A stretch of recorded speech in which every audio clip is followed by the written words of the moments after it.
Staff Sergeant Marcus Bullseye Rodriguez had earned his nickname the hard way. 3 tours in Afghanistan, 2 in Iraq, and a confirmed kill count that made even veteran snipers nod with respect. At 28, he carried himself with the swagger of someone who had never missed a shot that mattered. His M24 rifle was an extension of his body, and he could put a bullet through a quarter at 800 yards on a windy day. The morning sun cast long shadows across Arlington National Cemetery as Rodriguez approached the tomb of the unknown soldier with his unit. They were visiting as part of a military exchange program, bringing together elite soldiers from different branches.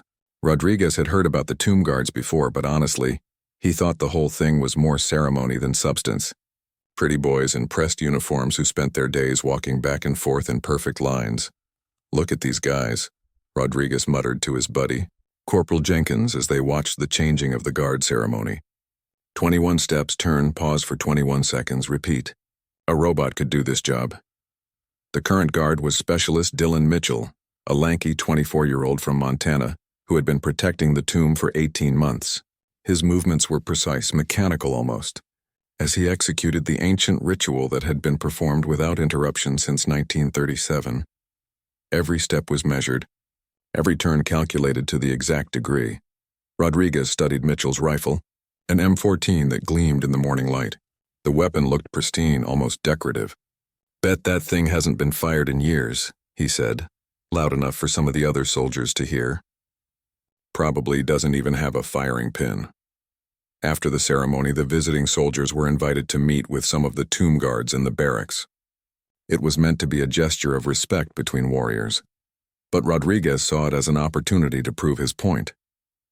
The tomb guards were impressive in their bearing, he had to admit, but they were glorified parade soldiers in his mind. "So," Rodriguez said to Mitchell as they stood in the small break room, "how often do you actually shoot that rifle of yours? Once a year for qualification?" Mitchell's expression remained neutral, but something flickered in his gray eyes. "We maintain our weapons according to military standards, Sergeant." "Come on," Rodriguez pressed, emboldened by the chuckles from his squad mates.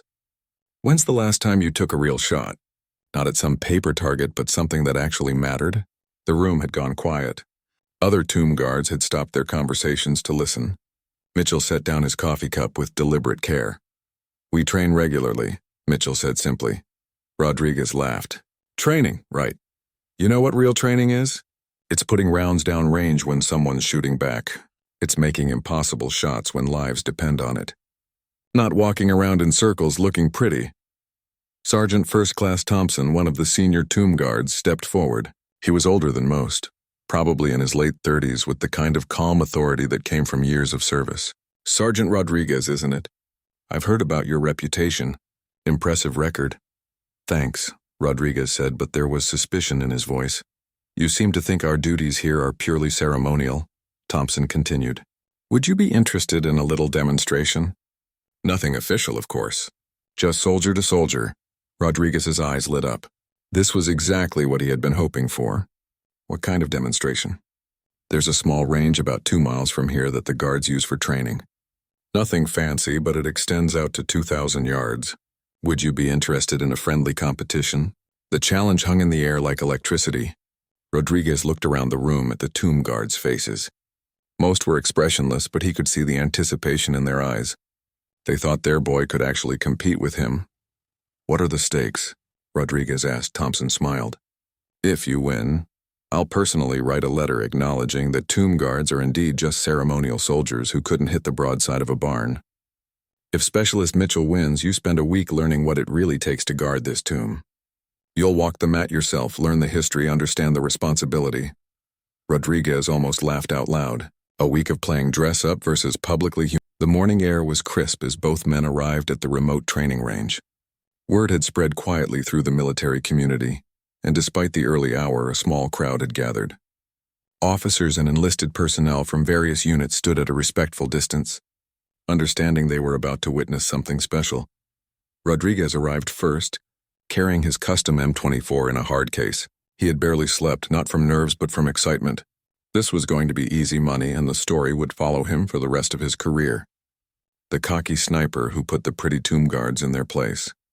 Mitchell appeared exactly at 700 hours, walking with the same measured pace he used on the tomb plaza. His M14 was slung across his shoulder and he carried a small equipment bag. There was nothing flashy about his approach. Nothing that suggested he was about to attempt one of the most difficult shots in military marksmanship. The range stretched out before them, a long valley with hills rising on either side. At 1,900 yards, the target area was barely visible to the naked eye. Range safety officers had set up the course overnight, placing playing cards in protective holders at the designated distance. "Gentlemen," announced Major Patricia Williams, who had volunteered to oversee the competition. "Standard rules apply. Single shot, cold bore, no warm-up rounds. The target is an ace of spades at 1,900 yards. First man to hit wins." Rodriguez began his setup immediately, unpacking his rifle and setting up his bipod. He had shooting mats, a wind meter, and even a small tablet computer for calculating ballistic solutions. His scope was a high-end model that had cost more than most soldiers made in a month. Mitchell's preparation was notably different. He laid out a simple shooting mat and checked his rifle's action. His scope was military standard issue, nothing fancy or expensive. Where Rodriguez had gadgets and computers, Mitchell had a small notebook with handwritten notes and a simple wind indicator made from a piece of thread tied to a stick. "You sure you don't want to borrow some real equipment?" Rodriguez called out, unable to resist another jab. "That scope looks like it came out of a museum." Mitchell didn't respond. He was lying prone now, studying the target through his scope and making small adjustments to his position. Several of the watching soldiers noted how still he had become, like he was settling into the ground itself. As Rodriguez continued his preparations, some of the tomb guards began sharing stories that the visiting soldiers hadn't heard before. Thompson spoke quietly about Mitchell's background, information that changed how some people viewed the quiet young man behind the rifle. Dylan Mitchell hadn't grown up dreaming of ceremonial duties. He had been raised on a ranch in Montana, where shooting wasn't a hobby but a necessity. Predators threatened livestock, and food for the table often came from successful hunting trips. By age 12, he could hit prairie dogs at 400 yards with his grandfather's old .22 rifle. But it wasn't just ranch life that had shaped Mitchell's shooting ability. His grandfather, Samuel Mitchell, had been a Marine sniper in Vietnam. The old man had rarely talked about the war, but he had passed on hard-earned lessons about reading wind, understanding ballistics, and most importantly, maintaining focus under pressure. "My grandfather taught me that shooting isn't about the rifle," Mitchell had once told a fellow guard. "It's about becoming part of everything around you.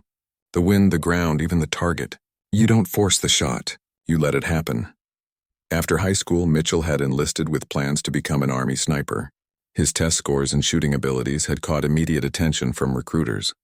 But during advanced individual training, something happened that changed his trajectory. A visiting instructor from the Tomb Guard unit had been observing various training exercises when he noticed Mitchell's unusual combination of shooting skill and bearing. But Rodriguez could see the subtle way he positioned himself to keep the tomb between him and the potential disruption. "Impressive, isn't it?" Thompson had approached without Rodriguez noticing. "It's different than I thought," Rodriguez admitted. "Most people think ceremony is the opposite of combat readiness," Thompson said. "They think if you can march in formation and keep your uniform pressed, you must not be a real soldier. But ceremony teaches you things that combat never can." "Like what?" "Patience, precision, the ability to maintain focus when nothing is happening. Most combat is actually periods of extreme boredom, punctuated by moments of terror. Tomb guards learn to stay alert during the boredom. That makes them better soldiers when the terror comes." Rodriguez watched Mitchell complete another sequence of his duty. 21 steps, precise turn, pause for 21 seconds. But now Rodriguez could see what he had missed before. This wasn't mindless repetition. Each step was deliberate, each pause purposeful. "Why 21?" Rodriguez asked. 21 is the highest honor that can be rendered in military tradition," Thompson explained. 21 gun salute, 21 steps, 21-second pause. These men gave everything for their country. The least we can do is give them our best. That evening, Rodriguez called his wife from his quarters. Maria had been expecting to hear about how he had embarrassed some parade soldiers with his superior shooting skills. Instead, she heard something in her husband's voice that she hadn't heard in years. "I met someone today," Rodriguez said. "A kid, really. 24 years old. Made a shot that I'm not sure I could have made on my best day." "Was it some kind of competition?" Maria asked. Yeah, but not the kind I thought I was entering. Rodriguez spent the next hour telling his wife about the day's events, but he found himself struggling to explain what had really happened. The shot itself was remarkable, but it was more than that. It was the way Mitchell had approached the challenge, the calm certainty that had surrounded him. He wasn't trying to prove anything, Rodriguez finally said. That's what I can't get over.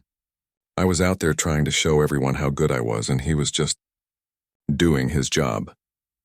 The next morning, Rodriguez reported to Thompson's office at 0600 hours.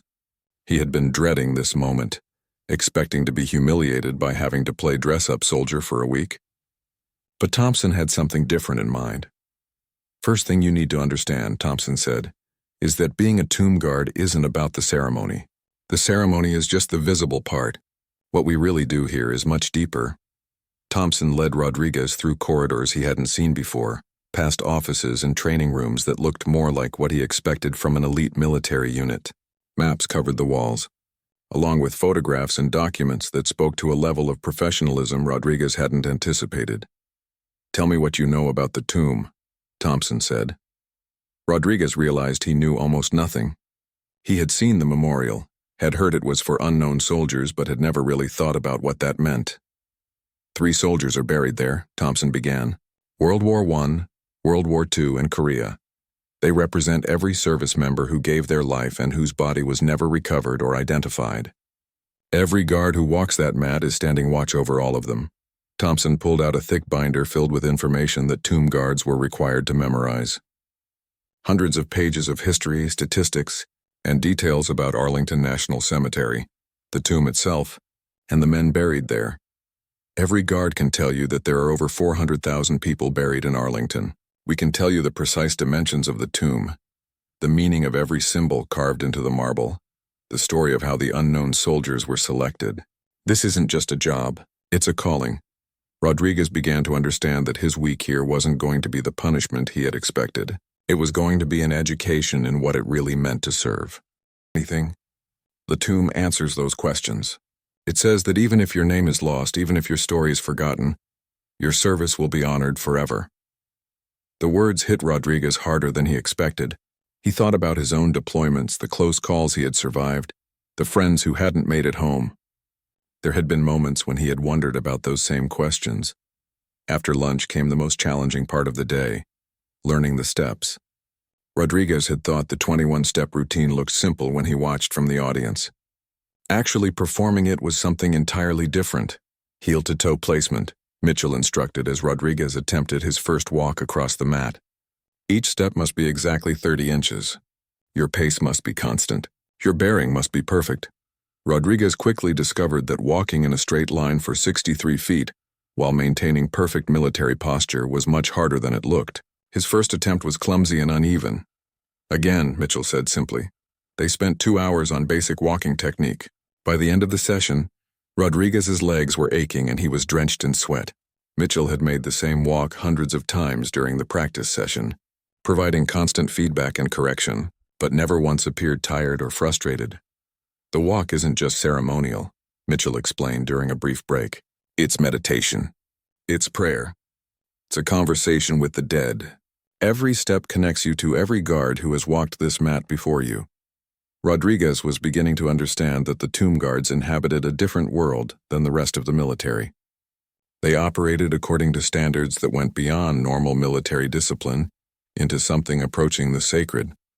That evening, Rodriguez was introduced to another aspect of tomb guard life, research and study. Each guard was assigned to become an expert on specific aspects of Arlington National Cemetery history. Some specialized in Civil War burials, others in particular wars or time periods.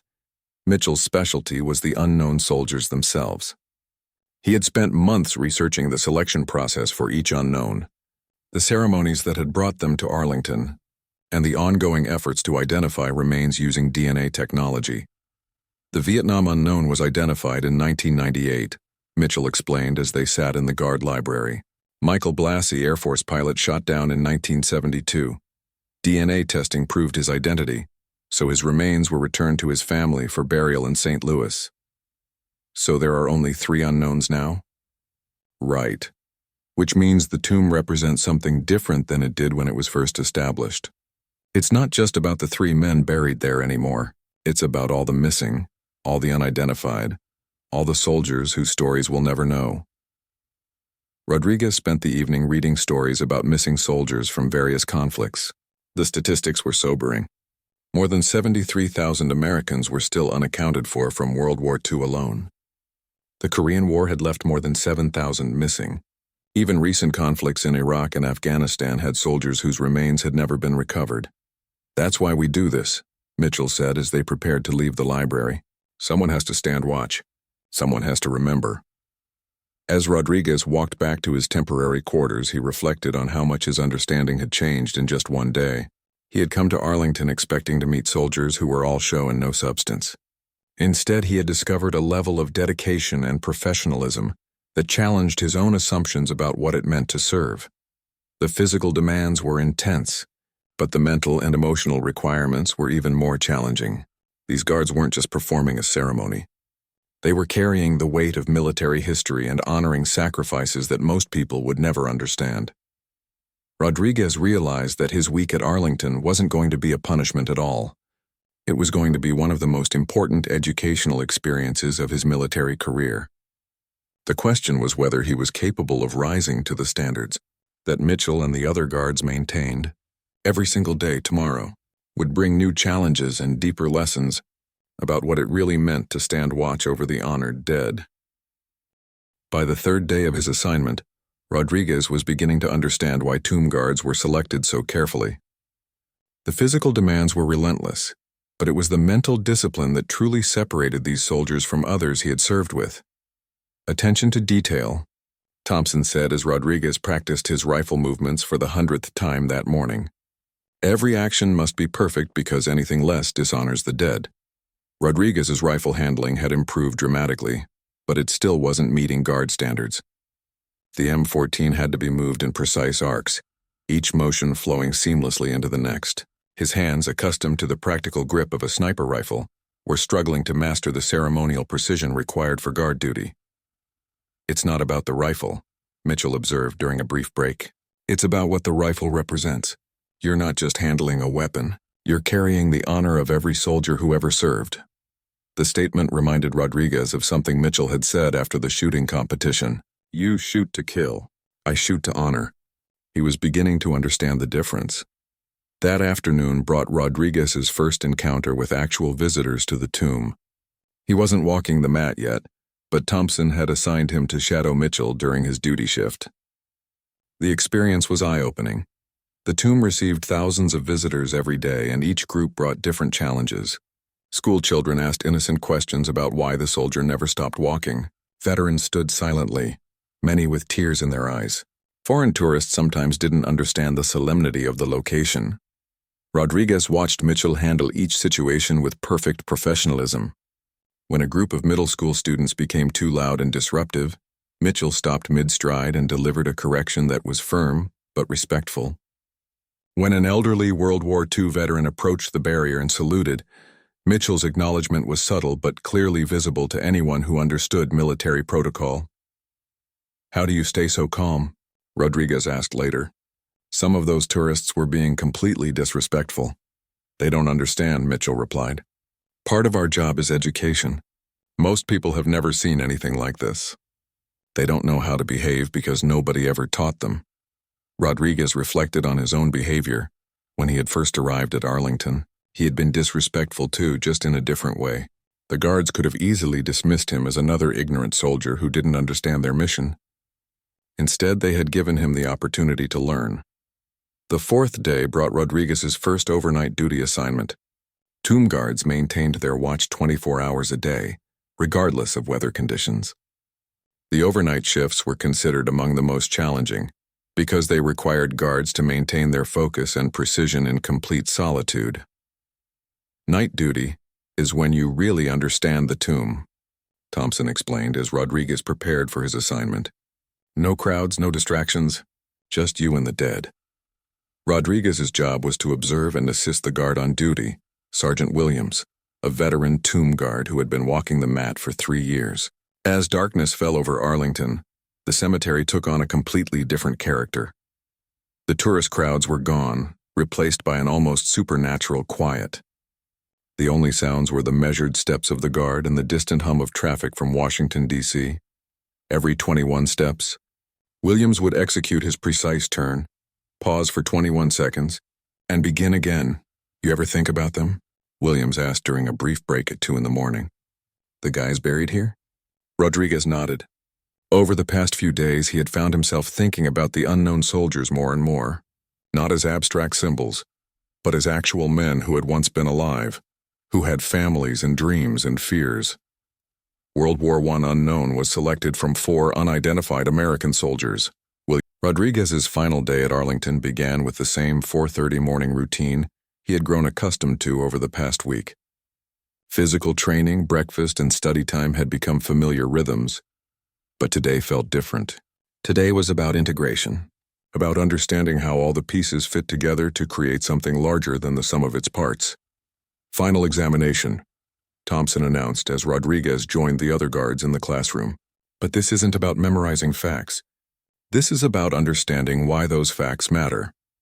Instead of written tests or oral recitations, Thompson led Rodriguez on a walking tour of Arlington National Cemetery. They visited sections Rodriguez had never seen before, graves of soldiers from every American conflict stretching back to the Revolutionary War. "Tell me about Section 27, Thompson said as they stood among rows of white headstones. Rodriguez had studied the layout of the cemetery extensively during his week of training. "Medal of Honor recipients," he replied. "Some of the most decorated soldiers in American history." "Good. Now tell me why that matters to a tomb guard." The question forced Rodriguez to think beyond simple memorization. Because every unknown soldier could have been a hero too. We'll never know what they might have accomplished if they had lived. Our job is to honor not just what they did, but what they might have done. Thompson nodded approvingly. Rodriguez was beginning to understand that tomb guard duty required more than technical precision.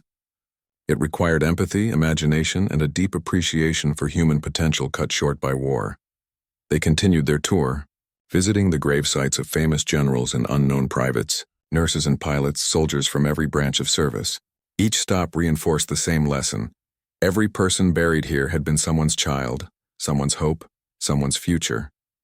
"The cemetery is a history book," Thompson explained as they walked. "Every headstone tells a story. As tomb guards, we're the librarians. We help people read and understand those stories."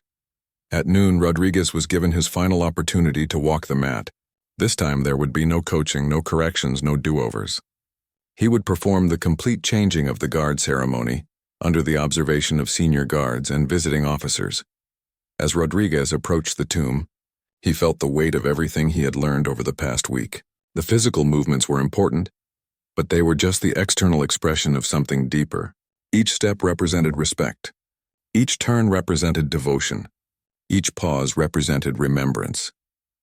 The ceremony began with the relief commander's inspection. Rodriguez stood at attention as his uniform, rifle, and bearing were examined in minute detail. Every button had to be perfectly aligned, every piece of equipment spotless, every aspect of his appearance worthy of the honor he was about to assume. The inspection passed without comment, which Rodriguez had learned was the highest praise a tomb guard could receive. Perfection was the baseline expectation. Anything less was unacceptable. The walk itself felt different than it had during practice sessions. With visitors watching and cameras recording, Rodriguez felt the full weight of representing not just himself, but every American soldier who had ever served.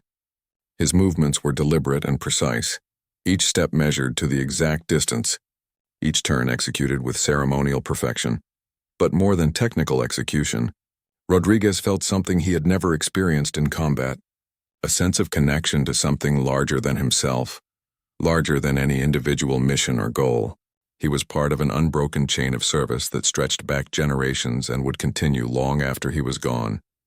The 21 steps, turn, 21-second pause, 21 steps back.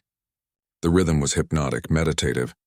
Rodriguez found himself thinking about the unknown soldiers, imagining who they might have been, what dreams they might have had, what lives they might have lived if war hadn't claimed them. As he completed his duty shift and was relieved by the next guard, Rodriguez felt a profound sense of accomplishment. not because he had mastered a difficult skill, but because he had been trusted with a sacred responsibility and had proven worthy of that trust. Later that afternoon, Rodriguez found himself sitting with Mitchell in the guard quarters, reflecting on the week's experiences.